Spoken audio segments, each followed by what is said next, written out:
പ്രിയരെ, കാഞ്ഞിരപ്പള്ളി രൂപതയിലെ പുളിക്കൽ മെത്രാന് കുരിശിന്റെ വഴിയും ക്രൂശിത രൂപവും അലർജിയാണ്. കൽദായവാദം തലയ്ക്ക് പിടിച്ച് ഭ്രാന്ത് പിടിച്ചതുപോലെ കത്തോലിക്ക വിശ്വാസങ്ങളെ എതിർക്കുകയാണ്. കൽദായവാദികൾ ക്രിസ്തു എന്നും ക്രിസ്ത്യാനി എന്നും പറയാറില്ല, അവർ നസ്രാണി എന്നേ പറയൂ.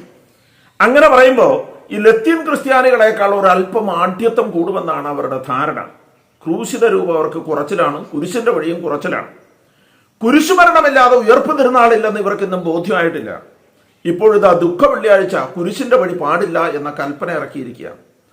സീറോ മലബാർ സഭയുടെ ആരാധനാക്രമത്തിന്റെ ഭാഗമായ വിശുദ്ധവാര തിരുക്രമങ്ങൾ വിളംബരം ചെയ്തത് 2009 പ്രോട്ടോകോൾ നമ്പർ 622/2009 എന്ന ഡിക്രി പ്രകാരമാണ് അത് വിളംബരം ചെയ്തത്. വലിയ നോമ്പ് ആരംഭത്തിലെ അനുതാപ ശുശ്രൂഷ, ഓശാന ഞായർ, പെസഹ വ്യാഴം, പീഡാനുഭവ വെള്ളി, വലിയ ശനി, ഉയർപ്പ് തിരുനാൾ എന്നീ ദിവസങ്ങളിലെ പ്രത്യേക ക്രമങ്ങൾ 2009 പൗരസ്ത്യ സഭകൾക്കായുള്ള കാര്യാലയം അംഗീകരിച്ച് നൽകിയതാണ്. 2000-ലും 2006-ലും പിന്നീട് 2008 ആഗസ്റ്റ് 18 മുതൽ 29 വരെ സമ്മേളിച്ച സിനഡിലും ചർച്ച ചെയ്ത് ആവശ്യമായ ഭേദഗതികൾ വരുത്തിയാണ് ഔദ്യോഗിക അംഗീകാരത്തിനായി റോമിലേക്ക് അയച്ചത്. അതാണ് അവിടെ നിന്ന് പിന്നീട് പാസ്സായത്.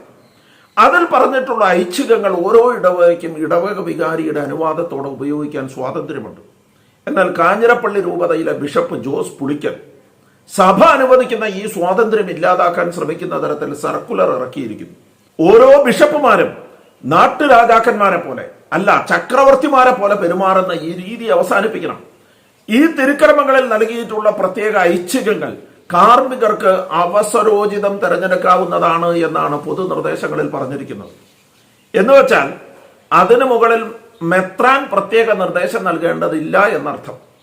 കാഞ്ഞിരപ്പള്ളി രൂപതയുടെ വിശുദ്ധവാര തിരുക്രമങ്ങളെ കുറിച്ചുള്ള സർക്കുലർ അത്ഭുതപ്പെടുത്തുന്നതാണ്. അതിൽ 4ാമത്തെ നിർദ്ദേശം പീഡാനുഭവ വെള്ളിയാഴ്ച പരിശുദ്ധ കുർബാന സ്വീകരിക്കുന്ന പതിവില്ല എന്നത് ഓർക്കുമല്ലോ എന്നാണ്. ഇത് തികച്ചും വാസ്തവ വിരുദ്ധമാണ്. അങ്ങനെ ഒരു പതിവുണ്ട്. ദിവ്യകാരുണ്യ സ്വീകരണ ശുശ്രൂഷ ഐച്ഛികമാണെന്നാണ് പൊതുനിർദ്ദേശത്തിൽ പറഞ്ഞിരിക്കുന്നത്. അങ്ങനെ ഒരു പതിവില്ല എന്നല്ല, പതിവുള്ളത് കൊണ്ടാണ് സാഹചര്യങ്ങൾ അനുവദിക്കുന്നില്ലെങ്കിൽ ഒഴിവാക്കാനുള്ള സ്വാതന്ത്ര്യം നൽകിയത്. അടുത്തത് ദുഃഖ വെള്ളിയാഴ്ച പീഡാനുഭവ ചരിത്രം വായിക്കേണ്ടതില്ല എന്നാണ്.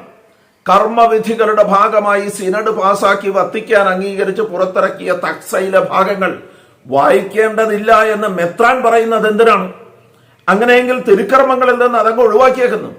കാർമ്മികന്റെ മാത്രം അധികാര പരിധിയിലുള്ള കാര്യത്തിൽ അകാരണമായി മെത്രാൻ കൈകടത്തുന്നത് നിയന്ത്രിക്കാൻ സിനഡ് തയ്യാറാകണം.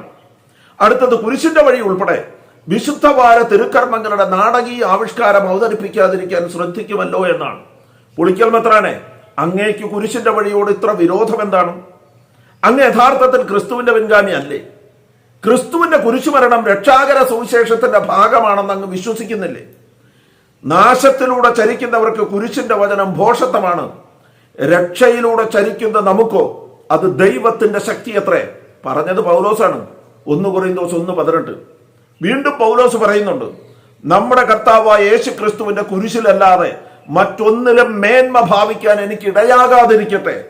അവനെ പ്രതി ലോകം എനിക്കും ഞാൻ ലോകത്തിനും ക്രൂശിക്കപ്പെട്ടിരിക്കുന്നു. ഗലാത്യ 6:14.